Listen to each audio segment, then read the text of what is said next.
Selamat datang untuk Anda yang mendengarkan diskusi kita kali ini. Misi kita hari ini membedah sebuah insiden kritis. Jadi ada pemadaman listrik selama 2 jam penuh di RSUD Sultan Daeng Raja, Bulukumba, Sulawesi Selatan.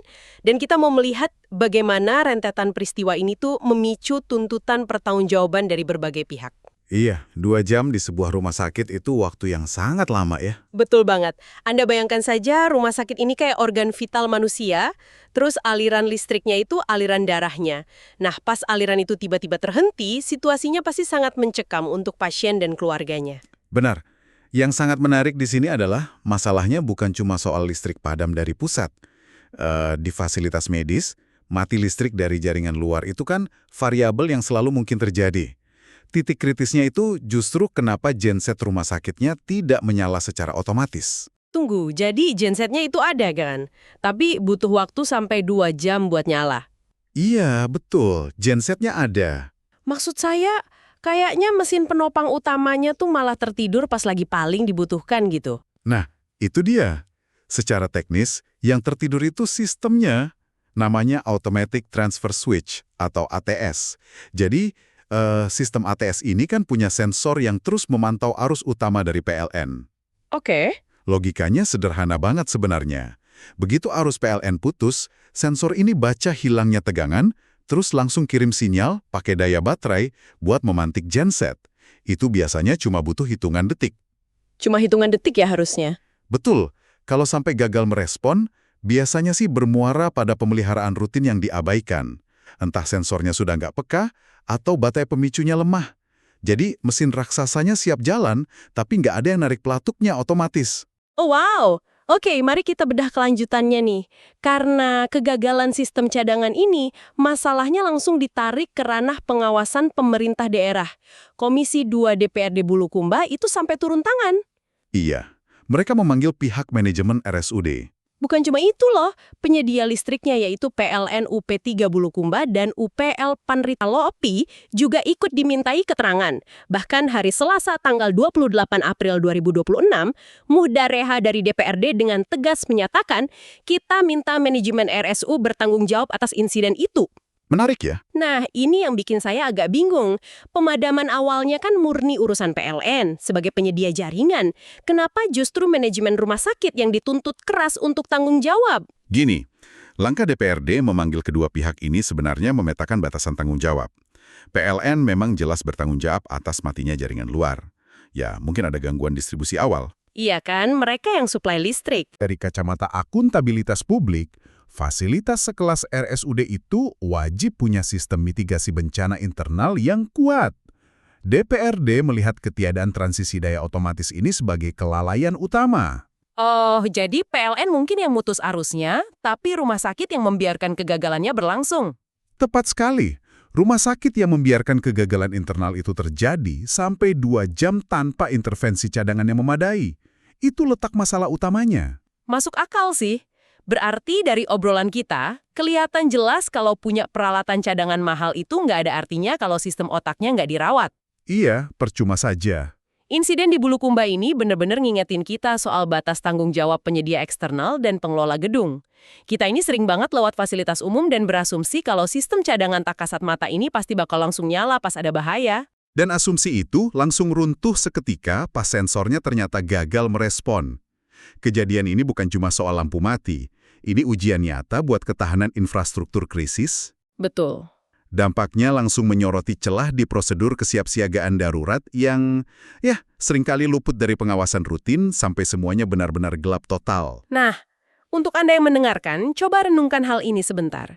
Jika fasilitas sekelas rumah sakit umum daerah yang didesain dengan standar keselamatan sangat tinggi saja, bisa mengalami kegagalan total pada sistem cadangan otomatisnya hanya karena masalah sensor, seberapa rentan sebenarnya infrastruktur publik lain di sekitar kita jika krisis serupa terjadi besok? Untuk kemarin saya Pak, 1 hari di rumah, Pak Dewa bilang ke saya Pak, sedikit. Nanti ulang kalau telepon saya, saya merasa minus itu Pak, lo hidangkan itu satpam saya, minta maaf. Saya ini masih kasar.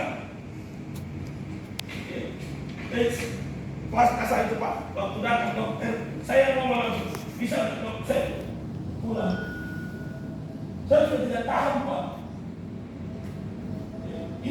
anak saya sampai hari ini saya tidak bisa berkunjung apa dia.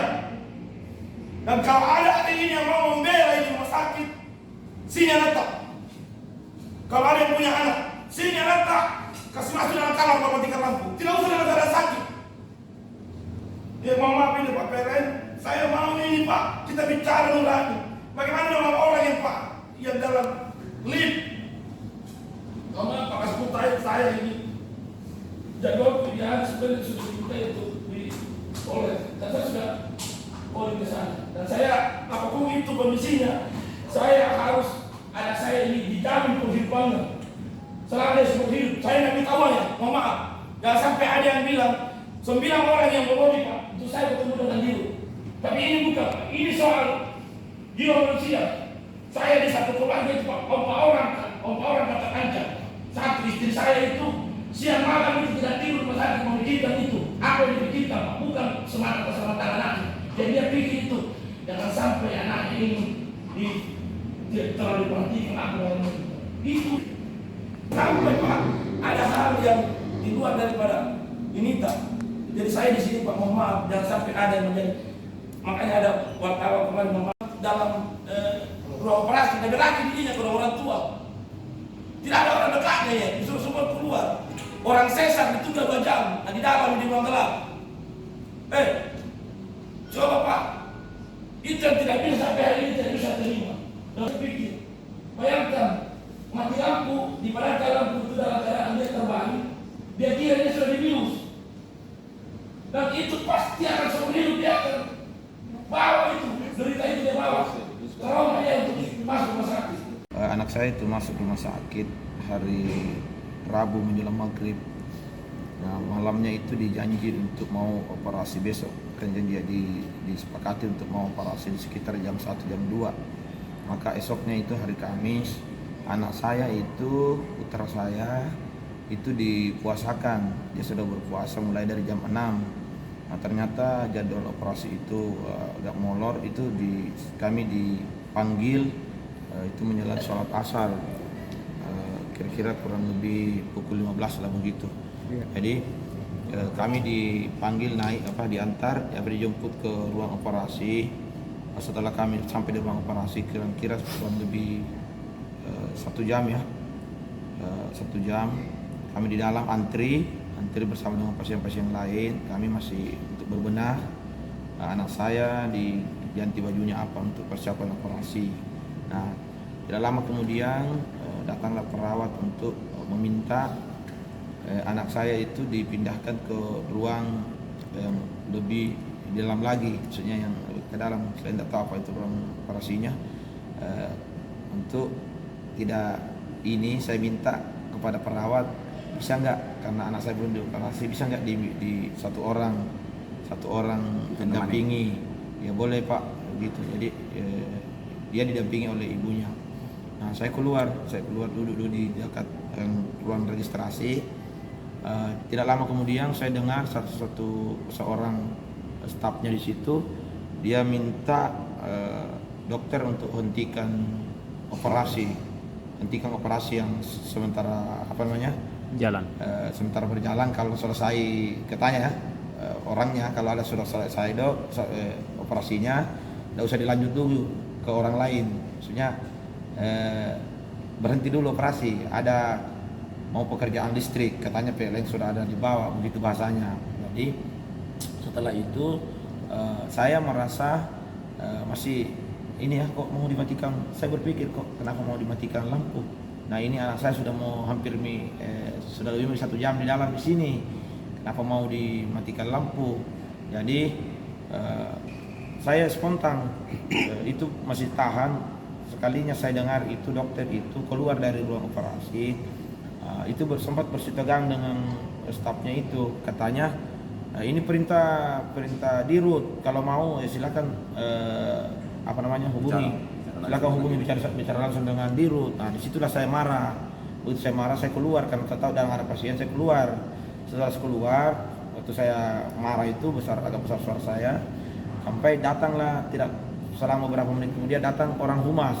Ada orang humas datang menemui saya, meyakinkan saya untuk tidak dipadam lampu. Nah, disitulah saya merasa bahwa iya oke, kalau tidak ada panel lampu oke silahkan dilanjut. Nah, tidak lama kemudian itu ibu dari anak saya itu, istri saya itu disuruh keluar.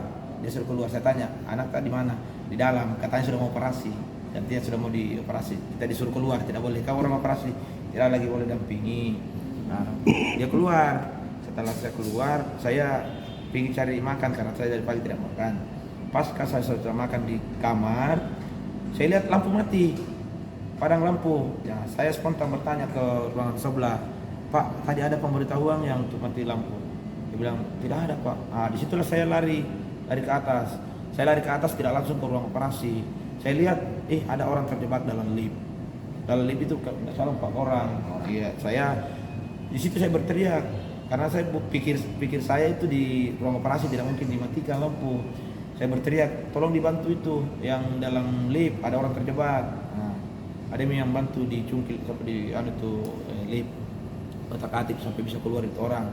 Nah, saya menoleh ke sana ke lorong yang ada menuju ke ruang operasi. Kenapa di sana gelap? Jangan-jangan mati juga lampu di sana. Nah, disitulah saya lari ke sana. Saya spontan saya lihat masuk ke lorong yang menuju ruang operasi itu. Mati lampu. Padahal lampu. Saya panggil nih perawat di situ atau stafnya itu. Bilang, mati lampu juga di sini. Dia bilang, iya. Kenapa dimatikan lampu? Tadi kita sudah sepakat tidak ada mati lampu di ruang operasi. Ternyata dimatikan betul. Disitulah saya spontan. Ternyata ini kan ada durasi di situ sekitar mungkin sudah mau hampir 30 menit. Nah, jadi anak saya sudah terbaring di dalam di rumah di ruang itu. Saya minta anak saya keluarkan. Nah, itu sekitar setengah jam itu baru diizinkan ada istri saya diizinkan masuk ibunya untuk menemani. Jadi mungkin sekitar setengah jam itu anak saya sendiri dalam kegelapan. Maksudnya dia dalam Tapi itu sementara operasi tadi pada saat mati lampu. Kita tidak tahu karena kan kita sudah disuruh keluar begitu penyampaiannya. Yang pasti adalah anak saya ada di ruangan untuk nunggu operasi itu kami tinggalkan. Kami tidak tahu apa yang terjadi dalam anak kami. Itu yang kami keberatan. Nah, setelah itu saya minta anak kami keluar. Nah, ternyata tidak boleh lagi, jadi dia ada masuk didampingi oleh ibunya sekitar setengah jam sampai 2 jam kemudian. Jadi ada 2 jam di dalam itu. 2 jam 10 menit. 2 jam ya, kurang lebih 2 jam karena dari sebelum maghrib ke pada Isya sudah selesai Isya baru keluar. Nah, disitulah saya tidak bisa terima itu.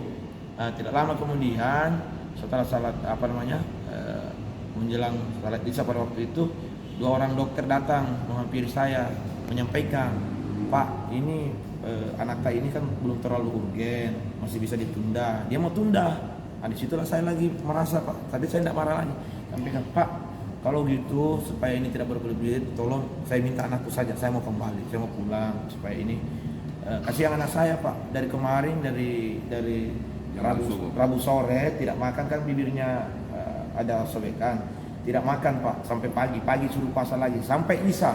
Berarti anak saya ini sudah tidak mengkonsumsi makanan itu sekitar kurang lebih 1 hari lebih. Karena dia sudah lemas pada waktu ibunya masuk. Jadi di situ sementara saya menolak nyala lampu. Setelah nyala dokter masuk. Saya tidak tahu apakah ada. Setelah masuk disuruhlah lagi keluar. Itu saya punya istri, berarti katanya dilanjut operasi. Begitu manapun juga rumah sakit harus bertanggung jawab dalam hal ini. Anak saya ini mengalami trauma, dia akan dalam masa hidupnya dia akan ingat terus. Dan saya yakin anak saya itu dia traumanya itu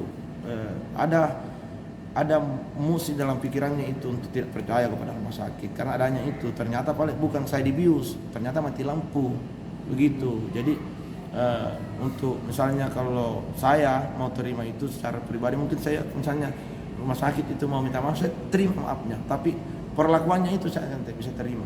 Bagaimanapun itu juga saya tidak terima permohonan maafnya itu. Dan dia harus bertanggung jawab kepada publik, kepada orang. Bukan saya yang korban, termasuk yang 4 lift itu, dalam lift itu. Dan kita tidak tahu, Pak, apa efek daripada mereka yang setelah memadamkan lampu. Kan tidak ada yang bisa menjamin itu. Bilang gara-gara dimatikan lampu sampai dia misalnya ini. Kan ada yang sementara mau sesar.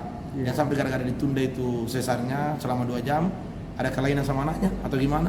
Yang pasti saya, kalau saya punya anak, pasti ada kelainan. Karena Trauma saya ya? trauma. Saya kemarin itu waktu saya antar pulang, dia sama sekali hari ini tidak mau lihat yang gelap. Kurang lebih 2 jam. Jadi dan itu awalnya saya beranggapan bahwa ada koordinasi dengan PLN, tapi ternyata setelah saya kontak person dengan PLN, katanya saya tidak dihubungi. Nah, kemudian selanjutnya pihak rumah sakit mengatakan bahwa kita sudah 10 tahun dengan PLN, makanya ada needs. Kalau karena ada needs, makanya kita bukan mendengar pendapat. Ya, seperti yang pada hari ini. Jadi waktu padam itu Pak, apa yang terjadi sebetulnya? Dari keterangan pihak rumah sakit. Dari keterangan pihak rumah sakit itu awalnya dia perkirakan bisa selesai 15 menit.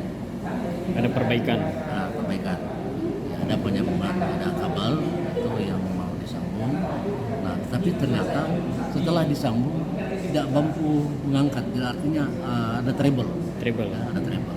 Sehingga itu yang sampai dikerjakan lama karena kabel itu yang mau disambung itu kan kabel-kabel besar, ya, kabel besar semua, sehingga itulah sampai lama dia mengajar sendiri.